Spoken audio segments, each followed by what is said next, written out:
Hello दोस्तों, नमस्कार। SM किसी चैनल में मैं आप सभी लोगों का दिल से बहुत बहुत स्वागत करता हूं। दोस्तों, इस वीडियो में हम लोग बात करने वाले एक पॉपुलर सेक्टर के बारे में काफ़ी लोगों ने कमेंट सेक्शन में रिक्वेस्ट तो किया था। वैसे तो बहुत सारे रिक्वेस्ट आते रहते हैं, जितना हो सके मैं मेरे साइड से टॉपिक को कवर करने की कोशिश करते रहता हूँ। कौन सा टॉपिक कवर करने से रिलेटेड रिक्वेस्ट आई थी? Chemical sector. तो केमिकल सेक्टर आप सभी लोगों को पता है काफ़ी इंपॉर्टेंट, काफ़ी इंटरेस्टिंग सेक्टर, कोर सेक्टर है। कोर सेक्टर का अर्थ ये होता है कि ऐसा सेक्टर कि मतलब कभी ख़त्म नहीं होगा, ये हमेशा चलता रहेगा।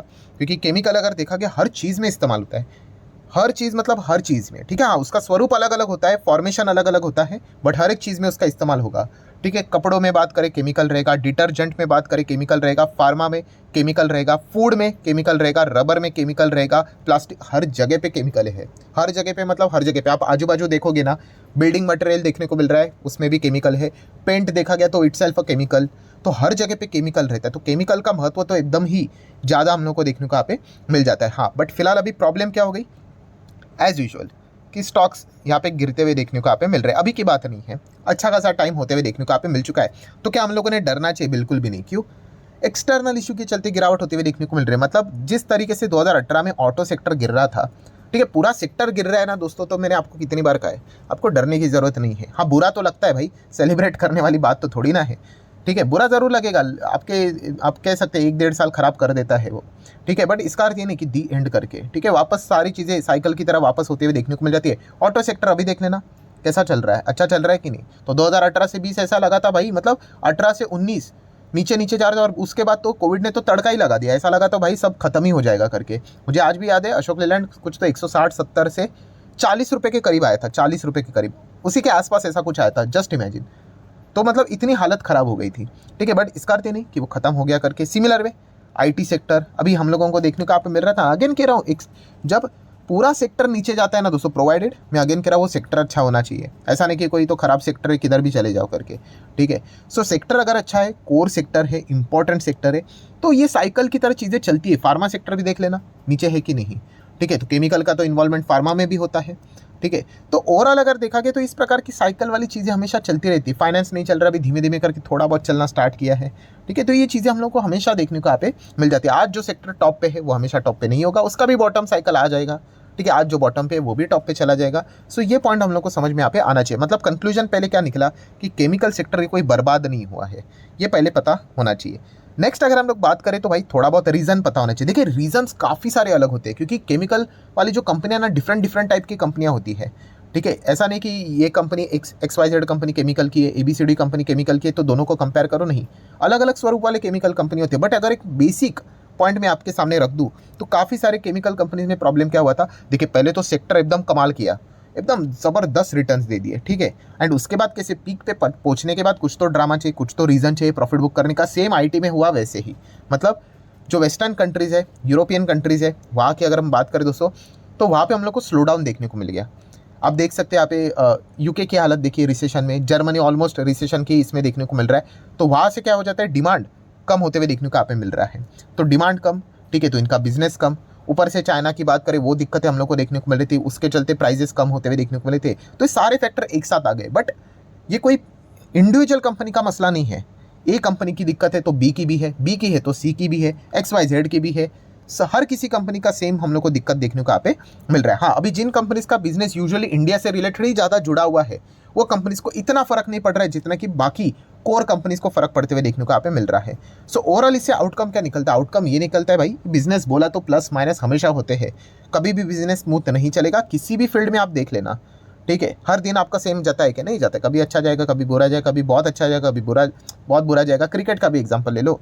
ठीक है, कोई प्लेयर कितना भी अच्छा क्यों ना हो, रोज़ थोड़ी ना सेंचुरी मारता है। जो एवरेज लिखा होता है 55-60, क्या रोज़ 60 खेलता है? नहीं, प्लस माइनस होता है। प्रोवाइडेड एवरेज परफॉर्मेंस अच्छा होना चाहिए। तो केमिकल सेक्टर एवरेज के हिसाब से काफ़ी अच्छा है। ठीक है, बट प्रॉब्लम क्या हो जाता है एज अ बिगनर, हाँ, जो जो भागेगा वो हमें अच्छा लगेगा, और फिर भागने के बाद वो खरीदने के बाद नीचे आएगा तो फिर हमें दिक्कत होती है। अगेन कह रहा हूँ, वो नीचे भी आए तो भी दिक्कत की बात नहीं, बट जो रीज़न है खरीदने का वो तेज़ी वाला था, बिजनेस वाला नहीं था। इसीलिए फिर लोग क्या करते हैं कि वो जो पैनिक मोड रहता है उसमें वो टिक नहीं पाते हैं। ठीक है, अभी देखा गया दोस्तों, तो मेजर जो बेसिक रीज़न था वो भी मैंने आपको यहाँ पे बता दिया। अभी हम यहाँ पे क्या करेंगे, जो कुछ इंपॉर्टेंट शेयर्स है, ठीक है, केमिकल सेक्टर से जुड़े हुए, भाई आप चाहो तो उनको स्टडी कर लेना। मेरा कोई रिकमेंडेशन नहीं आता है, खरीदना है बेचना है आपकी मर्जी। ठीक है, अगेन कहना चाहूँगा, किसी के कहने के हिसाब से अगर आप कोई स्टॉक खरीदते हो ना, बिलीव मी आप उसमें नहीं टिक पाओगे। वो 2 साल नहीं चलेगा, आप बोलोगे, आप फ्रस्ट्रेट हो जाओगे। बट अगर आप लॉजिक के साथ खेलते हो ना, मैं आपको लिटरली कहना चाहूँगा, मेरे पास ऐसे 10-10 साल पुराने, बहुत पुराने शेयर्स पड़े हुए हैं, ठीक है, उनमें 30-40% गिरावट हुई थी, ठीक है, फिर भी मैंने क्यों होल्ड किया? मेरा खुद का लॉजिक था, ठीक है, जो होगा भाई अपने हिसाब से, अपने दम के हिसाब से खेलने का होता है, ठीक है, और उस हिसाब से लॉजिक के हिसाब से वर्क किया, सही बेटा, पैसे बने। कभी लॉजिक गलत भी गया है तो सीखने को मिल जाता है। तो ये जब तक आप खुद से नहीं करोगे भाई, कुछ नहीं होने वाला है। हाँ, रेफरेंस के लिए आप ऐसे बहुत सारे वीडियोस देख सकते हो, चीज़ों को स्टडी कर सकते हो, बट डिसीजन खुद का होना चाहिए, वरना आप जिंदगी में कभी नहीं सीखोगे। जब तक मार्केट भाग रहा है, लोग ताली बजाएंगे, जैसे ही गिरेगा बोलेंगे अरे तो फ्रॉड है, गड़बड़ है, ये वो ऐसा, तो उस कैटेगरी में कभी मत आना। तो चलिए, जितना हो सके भाई, डिस्क्लेमर भी मैंने यहाँ पे दे दिया है। एज यूजुअल हर वीडियो मेरा स्टडी पर्पस के लिए होता है। तो कौन कौन से स्टॉक हम यहाँ पे कह सकते हैं तकलीफ में गुजर रहे हैं? SRF भी, SRF कैसी कंपनी, कमाल की कंपनी। हम लोगों ने सबसे पहले इसको कवर किया था ऐसे ही 2-2.5 हज़ार का ही था, अभी वापस 2-2.5 हज़ार कैसे देखने को मिल रहा है, बीच में 12 हज़ार गया था, कॉर्पोरेट एक्शन भी हुआ था, एकदम तगड़े रिटर्न यहाँ पे बने थे। देखिए लॉन्ग टर्म के रिटर्न देखिए सबके एकदम तगड़े ही रहेंगे। बट प्रॉब्लम क्या होता है, हाँ, ये जो तेज़ी देखकर फिर लोग आ जाते हैं ना, रुक जाते, फिर बोलेंगे अरे ये तो चल ही नहीं रहा है करके।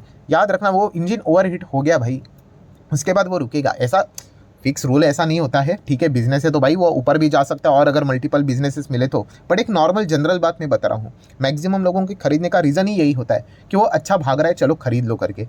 फिर वो रेलवे हो, फिर वो डिफेंस हो, फिर केमिकल हो, ठीक है, पूरा ऐसा ऑटो सेक्टर 2018 में ऐसे ऐसे ऐसे करके नीचे आया, कोविड में और भी नीचे आया, तो लोगों ने बेच दिया, ठीक है। आज वही सेक्टर एकदम टॉप पे, एकदम टॉप पे, ठीक है। तो ये चीज़ें चलती रहती है, आपको ये धंधे को समझना पड़ेगा, क्यों गिर रहा है ये समझना पड़ेगा, क्यों नहीं चल रहा है ये समझना पड़ेगा। हाँ, इंटरनल इशू है कि भाई बाकी कंपनियाँ ऐसे ऐसे ऐसे ऐसे जा रही है और ये भाई चल ही नहीं रहा है, ठीक है, तो फिर आप डिसीजन लो कि भाई क्या गड़बड़ क्या है करके, ठीक है। पूरा सेक्टर ही नीचे देखने को मिल जाता है, ठीक है, फाइन, यहाँ पे 1-2 एक्सेप्शंस मिल जाएगी ऊपर भाग रहे करके, जैसे मैंने कहा कि इंडिया में शायद से उनका ज़्यादा बिजनेस होगा करके, ठीक है।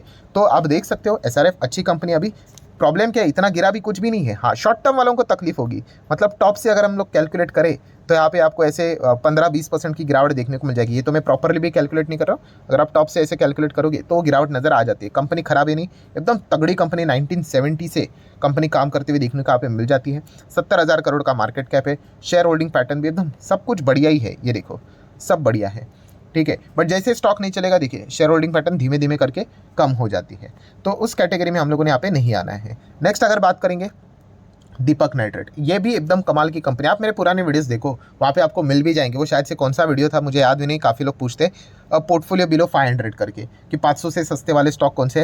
अगर आपको पोर्टफोलियो बनाना है तो ज़रा देखिए इन स्टॉक्स को, तो उसमें दीपक नाइट्रेट भी था, आई गेस 300-250 के आसपास चल रहा था। तो उसके बाद थोड़ा एकदम रॉकेट बन गया, 3000 का आ गया, तो हो गया, लोग यहाँ पे फिर खरीदने के लिए स्टार्ट कर दिए। फिर क्या, सेम वही चीज़, एक रीज़न मिल जाता है, एक्सक्यूज़ चाहिए मार्केट को प्रॉफिट बुक करने का, हो गया 40-50% नीचे, ठीक है। तो भाई स्टॉक हमेशा याद रखना, अगर स्टेज 1 में खरीदते हो तो भागने के बाद ऐसे गिरेगा ना, वो 50% गिरता ही गिरता है, क्योंकि वो इतना भागता है ना, तो वहाँ पे गिरावट की भी गुंजाइश रहती है, बट आपके नेट रिटर्न्स फिर काफ़ी अच्छे रहते हैं, ठीक है। ये बेसिक चीज़ें जिसको समझ में आ गई ना, वो मार्केट को समझ गया भाई, वो टिक गया करके, ठीक है। तो ये भी एकदम कमाल की कंपनी, इनके सॉलिड क्लाइंट्स, 1970 से ये भी कंपनी काम करे, 30,000 करोड़ का मार्केट कैप है, शेयर होल्डिंग पैटर्न भी कमाल का है, 49, 6, 18, 25, ये एकदम अच्छी कंपनी हम लोग को देखने को यहाँ पे मिल जाती है, कोई रिकमेंडेशन नहीं है। नेक्स्ट है दोस्तों विनाती ऑर्गेनिक। विनाती ऑर्गेनिक तो भाई ग्लोबल लेवल पे लीडर हम लोग को देखने को मिल जाता है। सेम इनके देखिए रिटर्न्स देखिए 5 साल में कितना है, 100% के रिटर्न्स नज़र यहाँ पे आ जाते हैं। अभी फिलहाल हम कह सकते हैं टॉप लेवल से तो 30-40% ऐसा कुछ डाउन है। ये तो मैं रफली कैलकुलेट कर रहा हूँ, प्रॉपरली कैलकुलेट करेंगे तो माइट भी आपको और भी सटीक जानकारी यहाँ पे मिल जाएगी। देखिए कितना है, 30% डाउन है। अगेन सेम चीज़, 30% डाउन है, इसीलिए जोर ज़बरदस्ती से जाना ऐसी बात नहीं होती। आपको कंपनी का धंधा समझ में आता है कि आपको कंपनी अच्छी लगती है क्या, कंपनी क्या काम करती है, ये जब आपको समझ में आएगा तो ही जाके आप नेक्स्ट स्टेप यहाँ पे ले सकते हो। कंपनी करती ही क्या है वही अगर आपको पता नहीं है। कितने सारे लोगों की कमेंट आते हैं, सर IEX का बिजनेस मॉडल ही समझ में नहीं आता। नहीं समझ में आता है, नहीं जाने का वहाँ पे, ठीक है। ये चीज़ें आप लोगों को थोड़ा बहुत पता यहाँ पे होनी चाहिए, ठीक है। तो विनाती ऑर्गेनिक भी अच्छी कंपनी है, डेट फ्री कंपनी है, मतलब बैलेंस शीट भी देखोगे 1990 से कंपनी काम करते हुए देखने को मिल जाती है। 16,000 करोड़ का मार्केट कैप है, छोटी कंपनी तो भाई पिटाई तो होगी। प्रमोटर देख सकते हैं 74 है, 7 और 4 11-12% इंस्टीट्यूशंस के पास है, 13% की होल्डिंग पब्लिक के पास भी देखने को यहाँ पे मिल रही। चाहो तो इसको भी स्टडी कर सकते हो। देन फाइन ऑर्गेनिक में भी सेम एक तरफा तेजी, उसके बाद कभी तो गिर नहीं था, एंड पूरा केमिकल सेक्टर गिर गया, रीज़न मिल गया तो ये भी गिर गया, 50% ऑफ सीधा, ठीक है। तो ये जो जितना अच्छा तेज़ी दिखाएगा तो उसमें इस प्रकार की हम लोग को गिरावट होते हुए देखने को यहाँ पे मिल ही जाती है। तो इनके बिजनेस में कोई खराबी नहीं हुई है, ठीक है। तो आप यहाँ पे कह सकते हो कि पूरे सेक्टर को एक गिरने का वजह मिल गया, तो ये स्टॉक भी गिर गया। 13,000 करोड़ का मार्केट कैप देखने को मिल रहा है। शेयर होल्डिंग पैटर्न भी देख सकते हैं, 75% प्रमोटर है, 11 और 3-4 मतलब अब 14-15% इंस्टीट्यूशन है, 9-9.5% की पब्लिक की होल्डिंग देखने को यहाँ पे मिल रही है। देन बात करेंगे दोस्तों तो आरती इंडस्ट्रीज। यस, आरती इंडस्ट्री भी एकदम कमाल की कंपनी, कितने बोनस प्लेट यहाँ पे दिए हुए हैं। एंड अगर हम यहाँ पे गिरावट देखेंगे, यहाँ पे इस प्रकार की जो गिरावट हम लोग को देखने को मिली, इसमें आरती फार्मा लैब जो कंपनी थी, ठीक है, वो उसके शेयर्स अलग से हम लोग को मिलते हुए देखने को यहाँ पे मिल चुके हैं। मतलब जिनके पास भी होगा तो एक बेनिफिट तो यहाँ पे मिल ही जाता है। तो हाँ, आरती इंडस्ट्री ने क्या किया था, अच्छा खासा कैपेक्स करके रखा था एंड जो विदेश से जो डिमांड आना था वो काफ़ी हम लोग को स्लो आते हुए देखने को मिला। तो इस चीज़ के चलते थोड़ी सी एक्स्ट्रा क्लास इनकी लग गई। 1984 से कंपनी स्टार्ट हुई थी, 24,000 करोड़ का मार्केट कैप देखने को मिल रहा है। शेयर होल्डिंग पैटर्न डिसेंट है, 40% प्रमोटर, 10-15%, 25-26% इंस्टीट्यूशन, 29% की पब्लिक की होल्डिंग देखने को यहाँ पे मिल रही है। सो बताने का ओवरऑल कंक्लूजन क्या है दोस्तों, कि ओवरऑल जब सेक्टर नीचे आ जाता है ना तो डरने की बिल्कुल भी जरूरत होती नहीं है। जैसे मैंने शुरुआत में कहा, बुरा तो लगता है भाई, और ये बुरा हर किसी सेक्टर में लगेगा आपको। आपका आज कौन सा अच्छा लग रहा है, आज ऑटो अच्छा लग रहा है ना, कोई बात नहीं, उसके भी टाइम आ जाएंगे, ठीक है। तो ये चीज़ें चलती रहती साइकिल की तरह, ठीक है। ये ऐसा घूमता रहेगा, घूमता रहेगा, घूमता रहेगा, घूमता रहेगा, ठीक है। तो केमिकल सेक्टर एक कोर सेक्टर है, अभी नीचे है, तो आज नहीं तो कल आप लोगों को ऊपर भी देखने को यहाँ पे मिल जाएगा। ग्लोबल लेवल पे चीज़ें नॉर्मलाइज होती हुई देखने को मिलेगी, डिमांड बढ़ेगा। अभी हाल ही में हम लोगों ने देख लिया, चाइना की ओर से थोड़ा सा कमबैक देखने को मिला, उन्होंने प्राइजेस यहाँ पे हाइक कर दिए, तो केमिकल सेक्टर में थोड़ी सी रिकवरी देखने को यहाँ पे मिली थी। तो ये प्लस माइनस वाले अप्स एंड डाउन्स वाली चीज़ें हमेशा यहाँ पे चलती रहती है। सो आशा करता हूँ दोस्तों वीडियो हेल्पफुल लगा होगा, तो चाहो तो आप लाइक एंड शेयर कर सकते हो। मिलते हैं नेक्स्ट वीडियो में, तब तक के लिए बाय बाय।